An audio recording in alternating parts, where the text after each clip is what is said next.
baka daw po matakpan yung o mailihis daw po yung usapin ng impeachment. My reaction to that is, let us remember that the mandate of the Constitution, that is to be forthwith, is not only with respect to convening the impeachment court. It says trial forthwith.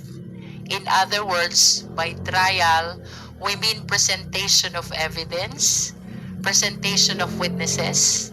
If ever there will be changes to July 6, it should be earlier and not later. That is if our intention is to respond to the mandate of the Constitution, which says trial forthwith.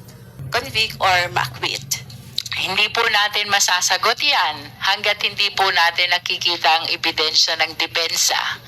Remember, wala pa po tayong naririnig na sagot na tumutugon talaga doon sa allegation of offenses. In the same way, wala pa po tayo nakikita ni katiting na ebidensya galing po sa defense team. But based on your own evidence, hindi po ba kayo confident na makonvict ang BP? You know, in a trial, it is always two-way.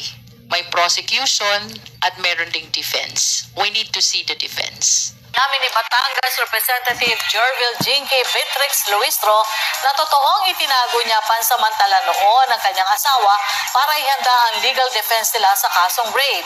Sa isang panayang walang gatol na ikinuwento ng kongresista ang mga pinagdaanan nilang mag-asawa noong panahong inaakusahan ng dalawang magkasunod na kasong rape, si nooy Mayor Noel Luistro. But this was during the time na highly sensational yung issue ng EJK. What I did, tinago ko po asawa. So, wanted siya. Di ba? Kasi lawyer ako eh. I cannot bear the fact na natutulungan ko yung ibang akusado tapos makukulong ang asawa ko for something which he did not do. For 2.5 months, malayo siya sa amin.